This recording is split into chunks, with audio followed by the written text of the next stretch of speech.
حسد کرنے والے حسد کرتے، جلنے والے جلتے رہیں۔ جب آدمی حسد کرتا ہے تو پہلا نقصان کس کا ہوتا ہے؟ اسی کا ہوتا ہے۔ خون کس کا جلتا ہے؟ اسی کا جلتا ہے، نقصان ہے۔ مگر جب وہ شرارت کرنے لگے تو تمہیں نقصان پہنچے گا۔ اے اللہ حسد کرنے والے کی شرارت سے بچا لیجئے۔ تو دنیا میں چاہے جتنا آدمی نیک ہو اس سے لوگ حسد کرتے ہیں، لہذا جنت ایک ایسی جگہ ہے جہاں پر حسد، کیا کہا اللہ تعالیٰ نے؟ لا يسمعون فیہا لغوا ولا تعصیما، وہاں نہیں سنیں گے کوئی فضول بات، نہ کوئی گناہ کی بات، نہ کوئی تہمات، نہ جھوٹ، نہ الزام، الا قیلا سلاما سلاما، مگر کہا جائے گا سلام سلام۔ ایک ہی آواز آئے گی جنت میں، کون سی؟ بولو، سلام سلام۔ سلام سلام کا مطلب یعنی آپس، تحیتہم فیہا سلام۔ جنتی جب آپس میں ملیں گے تو کیا کہیں گے؟ السلام علیکم۔ وہ کیا کہیں گے؟ وعلیکم السلام۔ والملائکۃ یدخلون علیہم من کل باب سلام علیکم۔ فرشتے ہر دروازے سے داخل ہوں گے اور فرشتے جنتیوں سے کیا کہیں گے؟ السلام علیکم۔ آپس میں سلام، فرشتے سلام، اور اخیر میں حد ہو گئی، حد ہو گئی، کیا؟ سلام قولا من رب الرحیم۔ اللہ کی طرف سے جنتیوں کو سلام کیا جائے گا۔ کس کی طرف سے؟ اللہ کی طرف سے۔ ارے اللہ کی طرف سے اگر سلام ہو، اس سے بڑا اعزاز اور اس سے بڑا رتبہ اور اس سے بڑا درجہ اور مقام اور عظمت کیا ہو سکتی ہے؟ یہ جنت میں سلام کی آواز، سلام مانے سلامت رہو، یعنی یہاں پہنچنے کے بعد اب ہر چیز سے آپ سلامت ہیں۔ نہ یہ جنت، یہ نعمتیں چھینی جائیں گی، نہ غم پیش آئے گا، نہ یہ ختم ہوں گی، نہ بیماری ہوگی، نہ کوئی تم سے لڑے گا، نہ کوئی مقدمہ دائر کرے گا، نہ کوئی الزام لگائے گا، نہ کوئی برائی ہوگی، نہ تمہیں یہاں سے نکالا جائے گا، ہر چیز سے سلامتی۔ یہ تو ہے کس کا مقام؟ جنت میں جو جانے والے اعلیٰ درجے کے لوگ ہیں، یہ ان کا ہے معاملہ۔ دوسرے درجے کے جو جنتی ہیں جن کو کہا گیا اصحاب الیمین، دائنے ہاتھ والے، اس میں کون ہے؟ کون کون شامل ہے؟ اس میں اولیاء اللہ، اعلیٰ درجے کے مسلمان، اس میں وہ مسلمان بھی شامل ہے جو گنہگار تھے، انہوں نے بعد میں توبہ کر لی۔ اس میں وہ مسلمان بھی شامل ہیں جنہوں نے توبہ نہیں کی، شرک نہیں کیا تھا، گناہ کیے تھے، آخر میں ان کو جہنم میں ڈالا گیا اور جہنم میں ڈالنے کے بعد سزا دی گئی، اور سزا دینے کے بعد ان کو پاک و صاف کیا گیا اور پھر جنت میں داخل کیا گیا۔ یہ بھی اصحاب الیمین میں داخل ہیں، یہ بھی جنت میں داخل ہیں۔ کیوں؟ جہنم میں ان کو جو داخل کیا گیا تو کاہے کے لیے داخل کیا گیا؟ کاہے کے لیے؟ ذلیل کرنے کے لیے نہیں، پاک کرنے کے لیے۔ واشنگ مشین میں وہی کپڑے ڈالے جاتے ہیں جو بالکل پاک صاف ہوتے ہیں۔ اچھا جگ رہے ہیں آپ، یہ باقی سب سو رہے ہیں۔ کون سے کپڑے ڈالے جاتے ہیں؟ میلے ہوتے ہیں، اور اس کے بعد جب وہ صاف ہو جاتے ہیں تو پھینک دیے جاتے ہیں۔ ارے پھر ان کو عزت کے ساتھ رکھ دیا جاتا ہے۔ تو جہنم میں جو لوگ مسلمان ڈالے جائیں گے وہ گناہوں کی سزا پانے گے اور پاک کر کے پھر جنت میں آ جائیں گے۔ یہ سب اصحاب الیمین میں شامل ہے۔ ان کو کیا ملے گا؟ اللہ تعالیٰ فرماتا ہے وَأَصْحَابُ الْيَمِينِ مَا أَصْحَابُ الْيَمِينِ، اور داہنے ہاتھ والے کیا اچھے ہیں داہنے ہاتھ والے۔ یہ بھی کم درجے کے نہیں ہیں، یہ بھی مل جائے بڑی بات ہے۔ یہ کہاں ہوں گے؟ فی صدر مخضود، یہ باغوں میں ہوں گے۔ جنت جو اعلیٰ درجے کے جنتی تھے ان کا سامان اللہ نے وہ ذکر کیا جو شہر والوں کو پسند، اور جو اصحاب الیمین ہیں ان کے لیے جنت میں وہ سامان ذکر کیا جو قصبے والوں کو پسند۔ جو شہر والوں میں قصبے والوں میں فرق ہے، وہی فرق کس میں ہے؟ جنت کے اعلیٰ درجے والے اور بیچ کے درجے والوں میں فرق ہے۔ کیا کہا اللہ تعالیٰ نے؟ یہ دائنے ہاتھ والے کہاں ہوں گے؟ باغات میں، اور ان باغوں میں کیا ہو؟ فی صدر مخضود، ایسے بیری کے درخت ہوں گے جن کے اندر کانٹے نہیں ہوں گے۔ بیری کہاں؟ بیر جو ہے وہ کس کو اچھا لگتا ہے؟ بس دیہاتی کے لوگ کھاتے ہیں، وہیں بیریاں ایریاں ہوتی ہیں، بیری کے درخت ہوں گے تو اچھا بیری کے درخت میں کیا ہوتا ہے؟ کانٹے ہوتے ہیں، اور کانٹا اگر لگ گیا تو بہت مزہ آتا ہے نا، وہ تکلیف ہوتی ہے، اور جنت میں تکلیف ہوگی نہیں۔ صحابہ کہتے ہیں کہ صحابہ کا معاملہ تو یہ تھا، جہاں گرما دیا گرم ہو گئے، جہاں نرما دیا نرم ہو گئے، جب ان سے کسی چیز سے منع کر دیا جاتا تو رک جاتے تھے۔ تو اللہ تعالیٰ نے منع کیا، دیکھو زیادہ سوال نبی سے نہ کیا کرو۔ اب صحابہ کا جی چاہتا تھا سوال کریں، مگر اللہ نے منع کر دیا تو نہیں کرتے تھے۔ وہ تمنا کرتے تھے کیا؟ کوئی دیہاتی آ جائے جس کو یہ پتہ نہ ہو کہ سوال کرنا منع ہے، اور وہ جو ہم چاہتے ہیں وہی سوال کر لے اور ہمیں جواب مل جائے۔ اب صحابہ جو سوچتے تھے اللہ ویسے کر دیتا تھا۔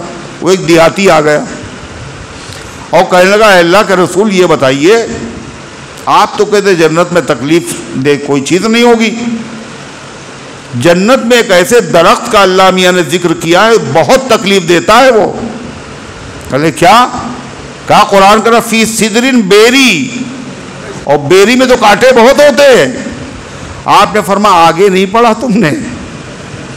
قرآن نے کہا فی صدرن مخضود، ایسی بیری کے درخت ہوں گے جس کے اندر کانٹے نہیں ہوں گے، کانٹوں کی جگہ پہ بھی پھل ہوں گے، اور پھل بھی کیسے ہوں گے؟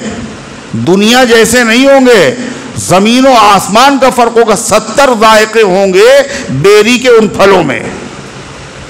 فی صدر مخضود وطلح منضود، اور تہ بتہ کیلے ہوں گے۔ کیسے؟ تہ بتہ نیچے اوپر، دیکھے کیلے جب لٹکتے ہیں تو کیسے ہوتے ہیں ان کے گچھے، کیلے ہوں گے۔ مگر کیلا کہلے وہ تو یہاں بھی ملتا ہے اور جنت میں بھی کیلا، کا نام تو وہی ہے مگر مزے میں زمین و آسمان کا فرق ہے۔ اچھا اگر جانتے نہ ہو کیلا ہے، نیا کوئی پھل آ جائے اور آدمی نے کبھی دیکھا نہ ہو کبھی کھایا نہ ہو تو اس کو دیکھ کے اسے وحشت ہوگی، اللہ جانے کیسا ہوگا، پتہ نہیں کڑوا ہوگا میٹھا ہوگا کھٹا ہوگا، اور پہلے سے جانتا اچھا یہ کیلا ہے یہ تو اچھا ہوتا ہے، جب وہاں کھائے گا تو اور اچھا لگے گا۔ وَطَلْحٍ مَّنضُودٍ وَمَاءٍ مَّسْكُوبٍ، اور بہتا ہوا چلتا ہوا خوبصورت قسم کا پانی ہوگا۔ پانی کا منظر لوگ دیکھنے کہاں جاتے ہیں؟ بولو، کشمیر جاتے ہیں، گوا جاتے ہیں، نینی تال جاتے ہیں جھرنے دیکھنے کے لیے۔ یہ جنت کے جھرنے ہیں، بہتا ہوا پانی۔ اللہ فرماتا ہے وَفَاكِهَةٍ كَثِيرَةٍ، اور بہت سارے میوے پھل ہوں گے۔ بہت سارے کا مطلب یعنی بہت ساری قسموں کے ہوں گے۔ اگر وہ ساری قسمیں قرآن میں بیان کی جاتی تو 30 پارے خالی پھلوں کے نام سے بھر جاتے۔ وَفَاكِهَةٍ كَثِيرَةٍ، اور مختلف قسم کے میوے ہوں گے، اور کیسے میوے ہوں گے؟ لَا مَقْطُوعَةٍ وَلَا مَمْنُوعَةٍ۔ مقطوعہ اس کے دو مطلب، اس میں سے کسی نے تم سے پہلے توڑا نہیں ہوگا، جنتی جائے گا وہی توڑے گا، ایک مطلب۔ دوسرا مطلب لا مقطوعہ کا مطلب ایسے پھل ہوں گے، ایسے میوے ہوں گے جو کبھی ختم نہیں ہوں گے۔ یہ نہیں برسات کا یہ موسم ہے برساتی ہے، یہ پھل برساتی میں آتا ہے، اگلے سال برسات کا انتظار کرو۔ دسہری گئی، ارے اب دسہری نہیں ملے گی، اور چوسا اور سفیدہ صاحب اگلے سال کا اتنا لمبا انتظار۔ الانتظار اشد من الموت، موت سے زیادہ سخت ہوتا ہے انتظار، انتظار بہت ستاتا ہے آدمی کو۔ فرمایا جنت کے اندر انتظار نہیں کرنا پڑے گا، کیا لا مقطوعہ، گرمی کے پھل کبھی ختم نہیں، سردی کے پھل کبھی ختم نہیں، برسات کے پھل ختم نہیں، ہر موسم کے اندر وہ پھل ملیں گے۔ لا مقطوعہ ولا ممنوعہ، روک ٹوک بھی نہیں ہوگی۔ پھل تو دکھ رہا ہے بہت بڑھیا، توڑنے گئے، باغبان نے کہا یہ کیا کر رہے ہو تم؟ وہاں کوئی روکنے والا نہیں، پھل تو بہت اچھے ہیں، کہا پیسے لاؤ، وہاں پیسے جیب میں ہے نہیں، کوئی روکنے والا نہیں، پھل توڑنے گئے، ہے تو پھل بہت اچھا مگر توڑنے کے لیے اوپر چڑھنا پڑے گا، اور چڑھنا آتا نہیں ہے، یہ کانٹے بھی چپ جائیں گے، کچھ نہیں، لا ممنوع، نہ کوئی روکش ہوگی اور نہ وہ پھل کبھی ختم ہوں گے۔ اللہ اکبر۔ اور ایک پھل جیسے آدمی توڑے گا اٹھتی جگہ پہ کھٹ سے دوسرا ہو جائے گا، ختم ہی نہیں ہوں گے کبھی، سڑیں گے بھی نہیں کبھی، خراب بھی نہیں ہوں گے، بس ذائقہ بھی نہیں ہوں گے۔ کیا جنت ہے! اللہ فرماتا ہے وَفُرُشٍ مَّرْفُوعَةٍ، اور بہت اعلیٰ درجے کے فرش ہوں گے، اعلیٰ درجے کے فرش، بستر، ایک تو جہاں بچھائے جائیں گے وہ جگہ اونچی، دوسرے وہ جس طرح کے ہوں گے، جس قسم کے ہوں گے وہ قسم بھی سب سے اونچی والی ہوگی۔ وَفُرُشٍ مَّرْفُوعَةٍ إِنَّا أَنشَأْنَاهُنَّ إِنشَاءً فَجَعَلْنَاهُنَّ أَبْكَارًا، فرش بھی ہوں گے، اور ان فرشوں پر سونے والیاں اور گھروں کو آباد کرنے والیاں حوریں، اور دنیا کی عورتیں بھی ہوں گی۔ کہا دنیا کی عورت؟ ارے دنیا میں تو عورت نے میری بہت عاجز کیا تھا، اور وہی جنت پہ۔ کہا ماں ابا نے رشتہ کر دیا تھا، ہم نے تو دیکھا نہیں تھا، اور پرانا زمانہ تھا، جہاں باندھ دیا وہاں بن گئے، میری بیوی ہمیں کبھی اچھی نہیں لگی، اور جنت میں پھر وہی ملے گی، تو یہ کیسی جنت! مزہ نہیں آئے گا، پھر تو بڑی مصیبت ہو جائے گی۔ اللہ فرماتا یہ سب مت سوچو، جنت میں جو عورتیں ہوں گی، چاہے حورے ہوں، جیسے بیوی کا معاملہ ہے ایسے شوہر کا بھی معاملہ ہوتا ہے۔ کبھی کبھی بیوی بہت اچھی مگر شوہر دیکھنے میں اچھے نہیں لگ رہے، کیا بتائیں، ابا نے کیا تھا نکاح، اماں نے کیا تھا نکاح، اب ہو گیا، مگر کبھی نہیں پسند آئے، نہ شوہر پسند نہ بیوی پسند۔ اللہ فرماتا ہے اگر ایمان والے جو ہوں گے اور جنت میں اگر گئے تو جنت کے اندر جو بیویاں ہوں گی، جو حوریں ہوں گی اور جو بیویاں ہوں گی، اللہ تعالیٰ نے ان کو پھر سے پیدا کیا۔ کیسے پیدا کیا؟ پھر سے۔ اِنَّا أَنشَأْنَاهُنَّ إِنشَاءً، ہم نے ان کو بنایا نئے سرے سے۔ کیسا بنایا خدا نے؟ کہا جو حوریں اللہ نے پیدا کی وہ کیسے پیدا کی؟ ویسے نہیں جیسے دنیا میں پیدا ہوتی تھی، پہلے ولادت ہوئی، پھر ان کو پالا گیا، پھر وہ بڑی ہوئی، ایسا کچھ نہیں۔ جنت کے اندر جو حوریں ہیں ان کی ولادت نہیں، بغیر ولادت کے اللہ نے پیدا کر دیا۔ جو دنیا کی عورتیں ہیں جب یہ جنت پہ جائیں گی اللہ ان کو پیدا کرے گا پھر سے، تو یہ پرانی والی شکل نہیں ہوگی ان کی، نہ بڑھاپا ہوگا ان کا، سب کی ایک عمر ہوگی،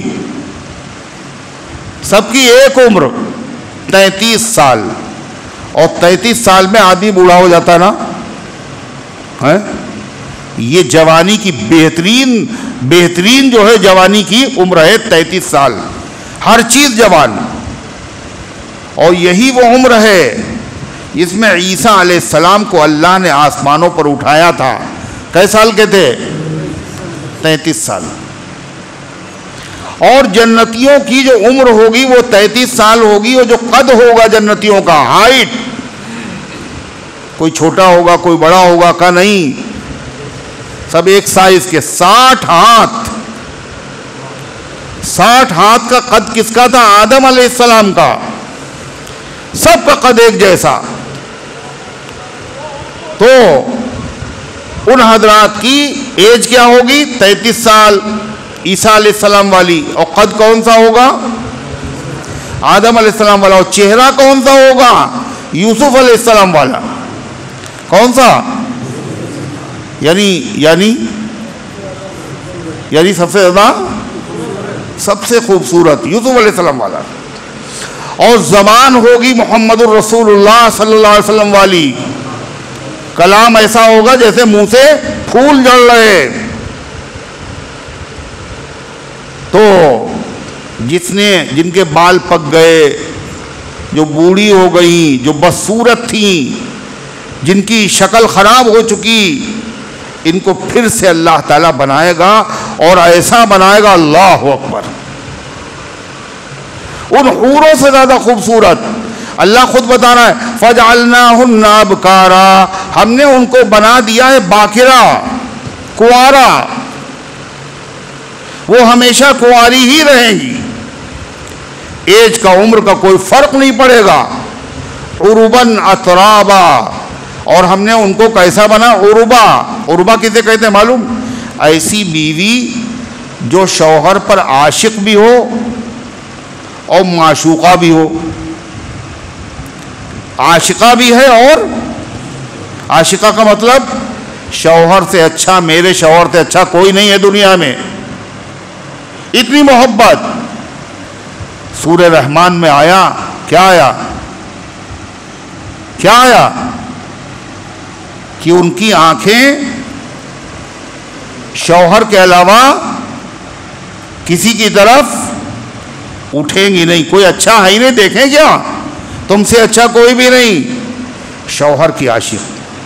اور معشوقہ بھی ہوں گی، یعنی شوہر کو ان سے اچھا کوئی نہیں لگے گا، اور ان کو شوہر سے اچھا کوئی نہیں لگے گا۔ جب آدمی کے بعد اچھی چیز ہو تو اس کی نگاہیں پھر بھٹکتی نہیں ہیں، اور اگر اچھی چیز نہیں ہے تو پھر نگاہیں بھٹکتی ہیں۔ اللہ تبارک و تعالیٰ فرماتا ہے وہ عاشق ہوں گی، وہ معشوقہ بھی ہوگی، اترابا، اور وہ سب کی سب ہم عمر ہوں گی، یہ نہیں میاں ہے 60 سال کے، وہ بیوی ہے 25 سال کی، تو دونوں میں موافقت، مزاج میں موافقت نہیں ہوتی ہے۔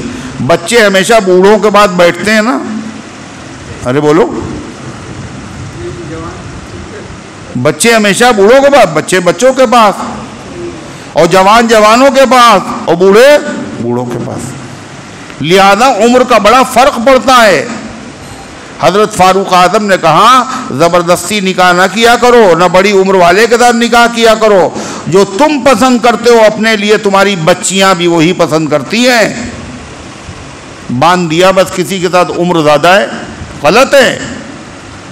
اگر ایک عمر ہوگی تو کیا ہوگا؟ ہم عمر جو لوگ ہوتے ہیں ان کی پسند ایک جیسی ہوتی ہے، ان کا دل آپس میں لگتا ہے، ورنہ پھر زبردستی کی زندگی ہے۔ اللہ فرماتا عرباً اترابا، یہ عاشق ہوں گی اور یہ ہم عمر ہوں گی۔ قرآن نے کیا کہا؟ اترابا، تراب سے بنا، اترابا، تراب کہتے ہیں مٹی کو، مٹی میں جو لوگ کھیلتے ہیں، کہتے ہیں ایک ساتھ کھیلے ہوئے ہیں، لنگوٹیا یار ہے، یعنی ہم عمر ہوں گے وہ۔ اور جو لوگ ہم عمر ہوتے ہیں ان کے اندر لڑائی نہیں ہوتی، جھگڑا نہیں ہوتا، دونوں کو شوق بھی ایک ہی جیسا ہوتا ہے، ورنہ شوق کیا ہوتا؟ عمر کے اعتبار سے بولو بدلتا رہتا ہے۔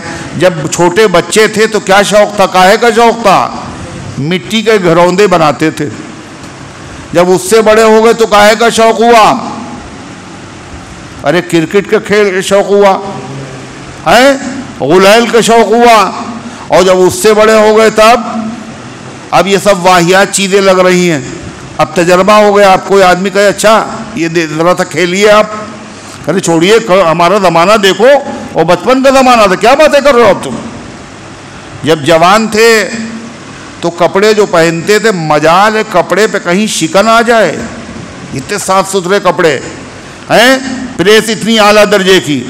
اب ہو گئے پوتے اور نواسے، کوئی ادھر چڑھ رہا ہے، کوئی ادھر چڑھ رہا ہے، سارے کپڑے خراب ہو رہے ہیں، مگر اسی میں مزہ آ رہا ہے، یہی اچھا لگ رہا ہے، شوق بدل رہے۔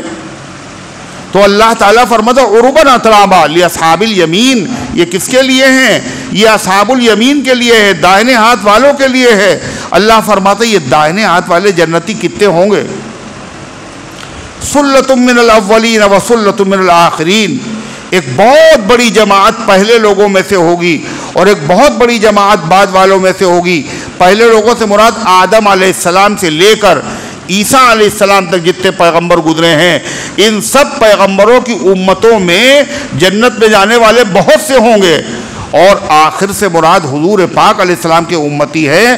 آپ کی امت جو اخیر میں آپ کی اکیلی امت ہے، بہت بڑی تعداد ہوگی۔ آپ نے فرمایا، صحابہ سے فرمایا، جب قیامت کا دن ہوگا تو سب سے پہلے سجدہ میں کروں گا، سب سے پہلے سجدے سے سر میں اٹھاؤں گا۔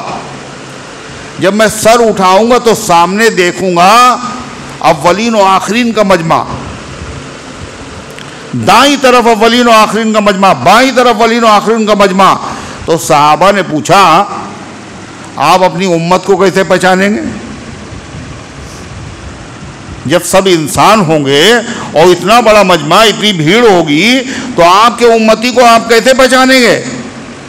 آپ نے فرمایا کہ ہماری امتی جو وضو کرتے تھے، وضو میں جن اعضاء کو دھویا کرتے تھے، یہ اس دن ایسے چمک رہے ہوں گے، ان کی چمک سے ہم پہچان لیں گے یہ میرے امتی ہیں اور یہ میرے امتی نہیں ہیں۔ اب سوال پیدا ہوتا ہے کہ وضو کے بغیر نماز بولو ہوتی نہیں ہے، اور نماز خالی نبی کی امت پر فرض نہیں رہی بلکہ ہر نبی کی، ارے بولتے کیوں نہیں ہو؟ ارے ہر نبی کی امت پر نماز فرض تھی، ہر نبی کی امت پر روزہ فرض تھا، اور نماز کسی کی بغیر وضو کے ہوتی نہیں ہے۔ تو وہ لوگ بھی تو وضو کرتے ہوں گے، آدم کے امتی، موسیٰ کے امتی، عیسیٰ کے امتی، سلیمان کے امتی کا وہ بھی وضو کرتے تھے اور نماز پڑھتے تھے، اور اللہ کے نبی کے امتی بھی وضو کرتے ہیں اور نماز پڑھتے ہیں، مگر ایک خصوصیت اس امت کی ہے، نبی کے صدقے میں وضو سب کرتے تھے، مگر قیامت کے دن جو وضو کے اعضاء ہیں وہ کسی کے نہیں چمکیں گے، وہ کس کے چمکیں گے؟ صرف حضور پاک صلی اللہ علیہ وسلم کی امت کے چمکیں گے۔ حضور دیکھ کے خوش ہوں گے، سب سے زیادہ میرے امتی ہیں۔ اللہ فرماتا سلۃ من الاولین و سلۃ من الاخرین، اور پہلے لوگوں میں سے بہت بڑی جماعت ہوگی اور بعد والوں میں سے بڑی جماعت ہوگی۔ اللہ کے نبی نے فرمایا صحابہ سے کہ تم لوگ یہ پسند کرتے ہو جنت میں چوتھائی تعداد تمہاری ہو، اتنی بڑی جنت ہے، اس کے 4 حصے کیے جائیں، اور 4 میں سے 3 میں 1,24,000 پیغمبروں کے امتی، اور چوتھائی میں اکیلے میرے امتی ہوں، پسند کرتے ہو؟ صحابہ نے کہا اللہ اکبر۔ آپ نے فرمایا کیا تمہیں یہ پسند ہے کہ جنت میں تمہاری تعداد آدھی ہو اور آدھے میں سارے 1,24,000 امتیوں کے؟ صحابہ نے کہا اللہ اکبر، اللہ اکبر۔ آپ نے فرمایا کہ 120 صفیں ہوں گی جنتیوں کی، اور 120 صفوں میں سے 80 صفیں خالی میری امت کی ہوں گی۔ سلۃ من الاولین و سلۃ من الاخرین، ایک بہت بڑی جماعت پہلے لوگوں کی ہوگی، ایک بہت بڑی جماعت بعد والوں کی ہوگی۔ اللہ فرماتا یہ تو ہوا بھائی کئے بجے اذان ہے؟ 8:30 بج گیا، بس اتنا ہی رہنے دو۔ اللہ تعالیٰ نے گزارشات کو قبول فرمائے، عمل کرنے کی توفیق عطا فرمائے۔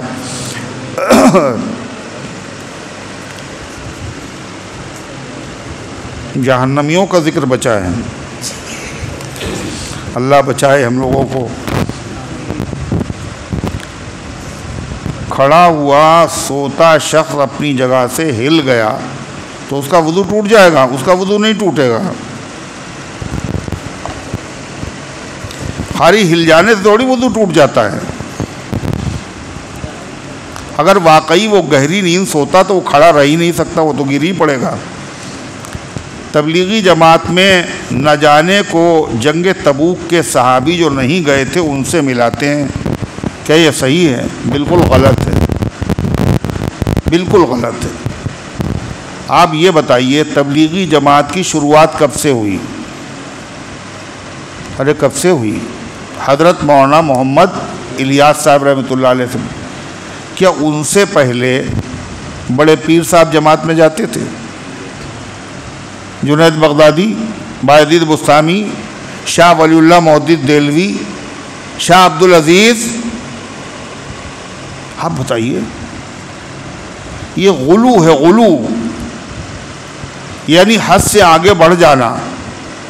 تبلیغ فرض ہے مگر تبلیغ کا طریقہ متعین نہیں ہے۔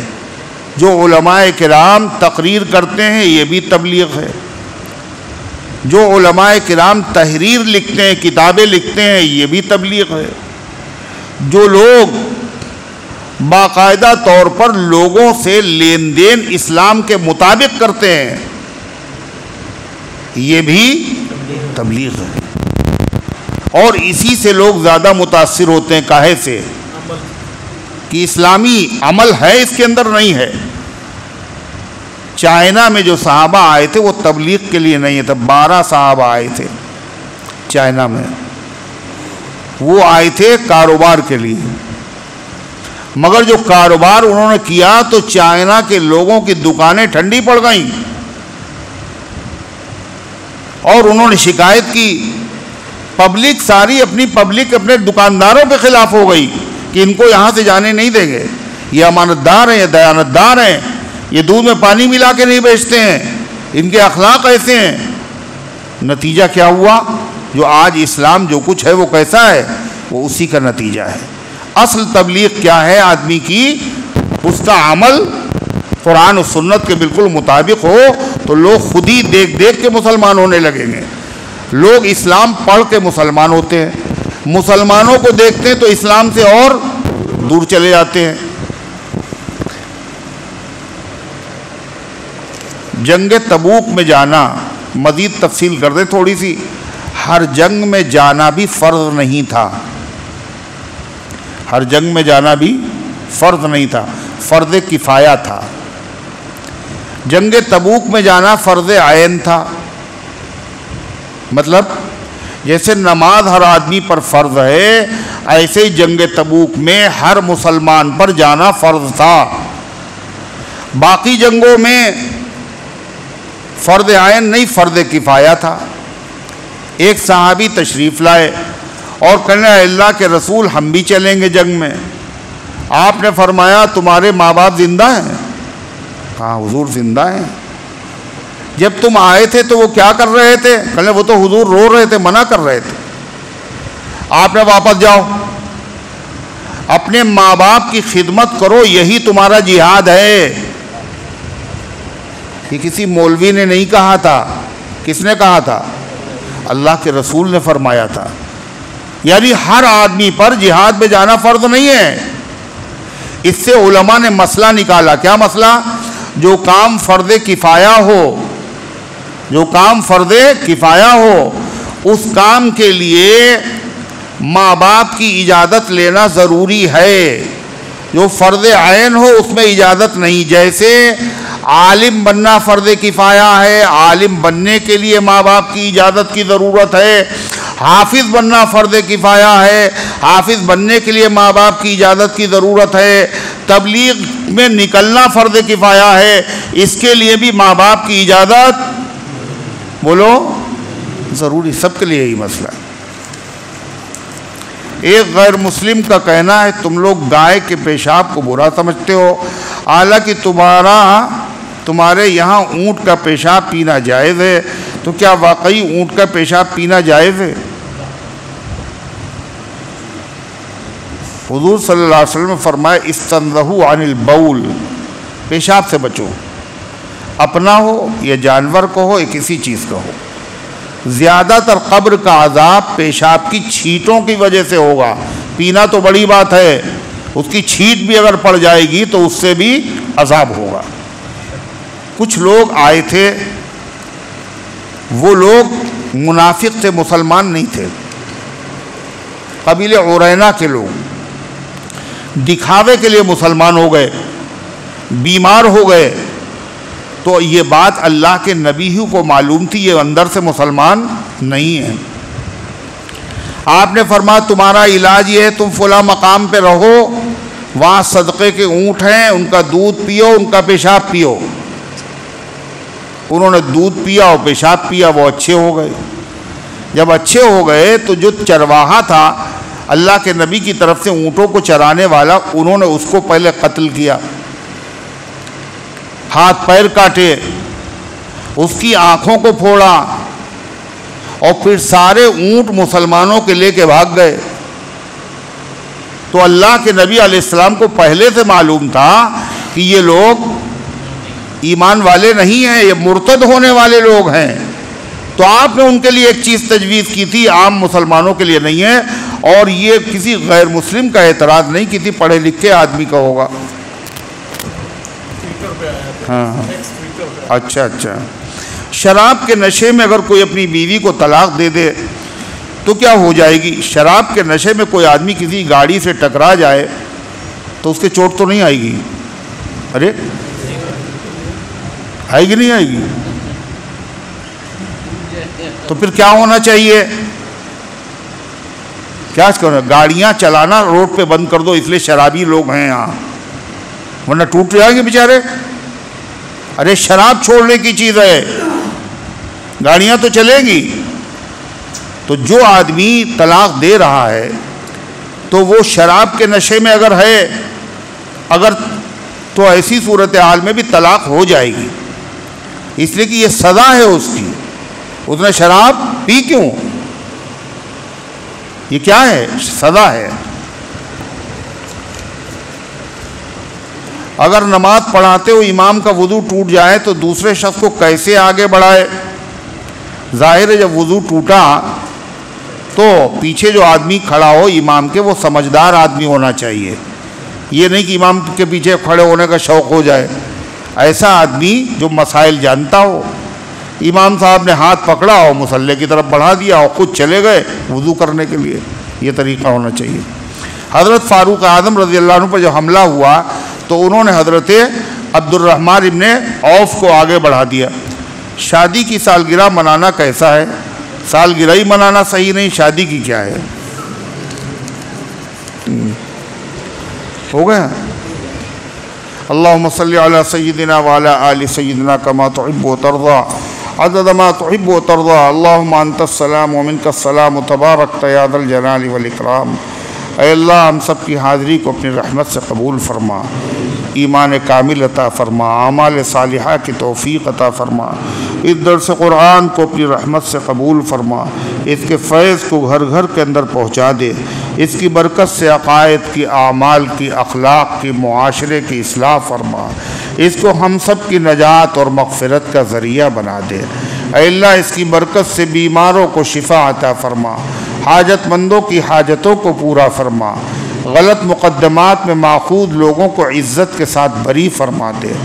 جہاں کہیں تیرے بندے پریشان حال ہے اے اللہ غیب سے ان کی مدد فرما، اے اللہ ظالموں کے ظلم سے نجات عطا فرما، اے مالک خاص طور سے فلسطین کے مظلوم مسلمان، اے اللہ وہ بچے، وہ عورتیں، وہ بوڑھے جو تڑپ رہے ہیں بھوک کی شدت سے، اے اللہ اور ان کا کوئی ہاتھ پکڑنے والا نہیں، ان کا کوئی سہارا نہیں، ساری دنیا تماشائی ہے۔ اللہ کتنے موت کے منہ میں چلے گئے مالک قحط کی وجہ سے، اے پروردگار عالم ان کا سہارا اکیلے آپ ہے۔ اللہ اپنی قدرت کا مظاہرہ فرما دے، اے اللہ اپنے ان مظلوم بے سہارا بندوں کی مدد فرمائیے، اے اللہ ظالموں کے ظلم سے نجات عطا فرما، اے اللہ ظالموں کو عبرتناک سزا عطا فرما، اے اللہ جو دنیا سے جا چکے ان سب کی مغفرت فرما، جو دعاؤں کے طالب ہیں، خواہش مند ہیں، جن کا حق ہے یا جو امید رکھتے ہیں، ان سب کے نیک مقاصد میں کامیابی نصیب فرما، ہم سب کو اسلام پر زندہ رکھ، ایمان پر موت دے، ایمان والوں کے ساتھ حشر فرما، آمین یا رب العالمین، وصلی اللہ